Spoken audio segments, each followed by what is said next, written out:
Hey everyone, welcome back to Corporate Decoder, the place where we untangle the confusing language of corporate filings. Today we're diving into a report from Creative Media and Community Trust Corporation. And let's just say it's got some interesting moves that might shake things up for investors. Stick around because we're going to decode what this all means for you.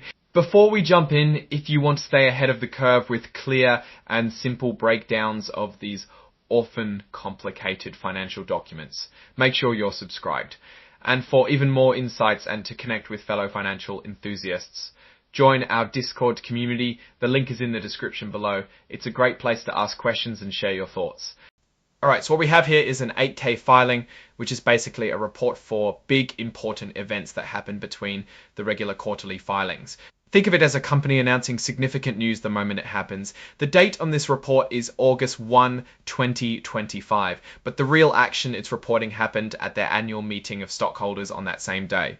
Now, Creative Media and Community Trust Corporation, or CMCT as they're also known, has its common stock listed on a couple of exchanges, including Nasdaq Capital Market and the Tel Aviv Stock Exchange. This means they're a publicly traded company, and like all public companies, they have to be upfront with their shareholders about what's going on, especially when it comes to voting on important matters. The main point of this filing is to lay out the results of that annual stockholder meeting.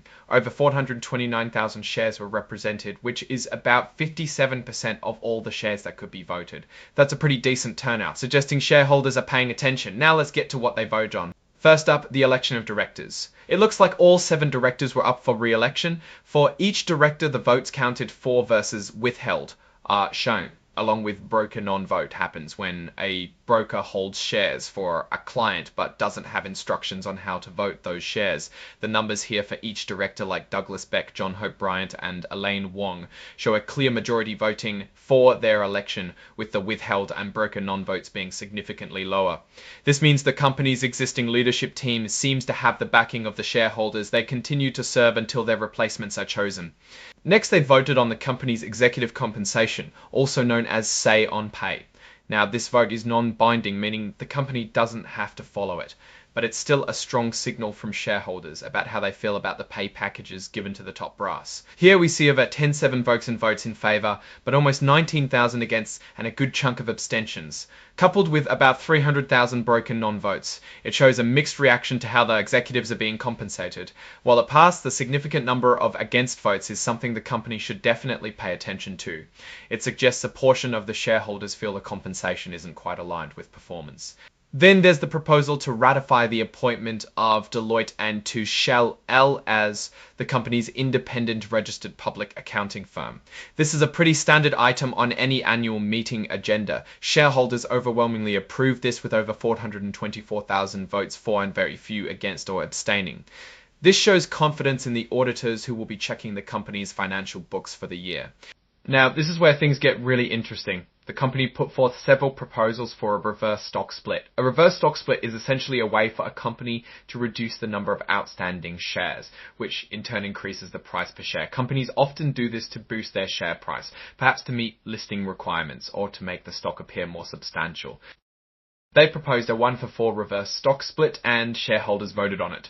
Here the results are quite telling. Over 361,000 shares voted for, but a substantial 63,000 shares voted against. The rest abstained, or were broken non-votes. Despite a majority voting for it, the filing clearly states the foregoing proposal was not approved by the votes set forth above. This means the required voting threshold wasn't met for this particular split. They didn't stop there. The next proposal was for a more aggressive 1-for-7 reverse stock split. Again, a majority voted for at over 350,000 shares. But the against votes increased to over 73,000. And just like the 1-for-4 split, this proposal also failed to get the necessary approval. Finally, they tried a 1-for-10 reverse stock split.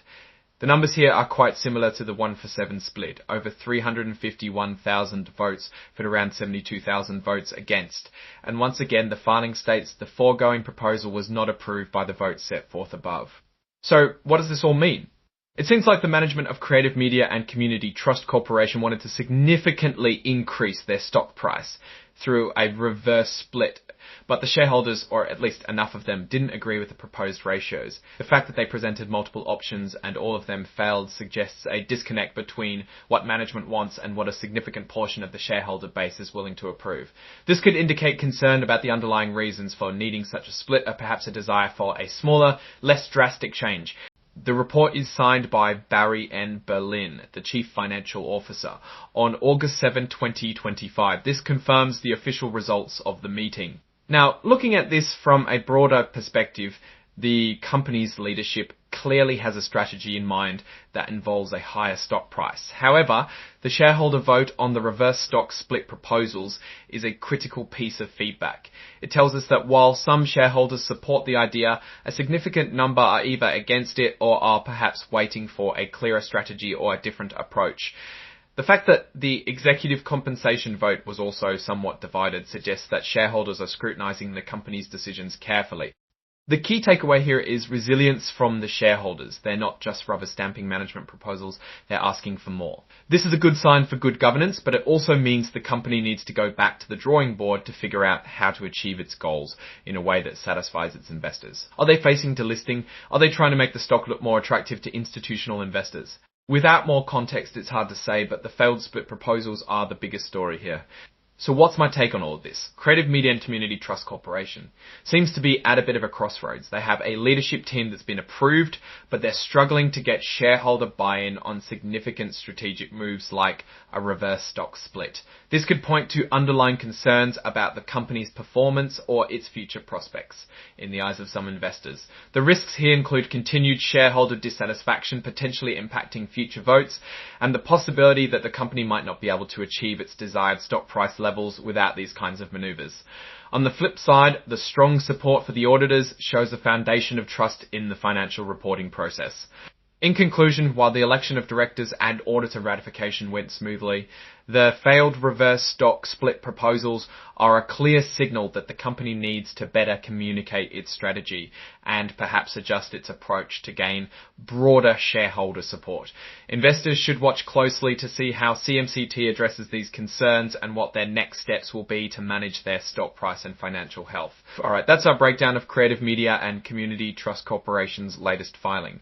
What's your take on these numbers and what they signal for the company's future? Do you think they should have pushed harder for the reverse stock split, or is the shareholder dissent a good thing? Drop your thoughts in the comments below. If this analysis was valuable, hitting that like button really helps the channel, and subscribe for more deep dives into the world of corporate finance. And don't forget to check out the Discord community in the description. It's a fantastic resource. Thanks for watching, and we'll see you next time on Corporate Decoder.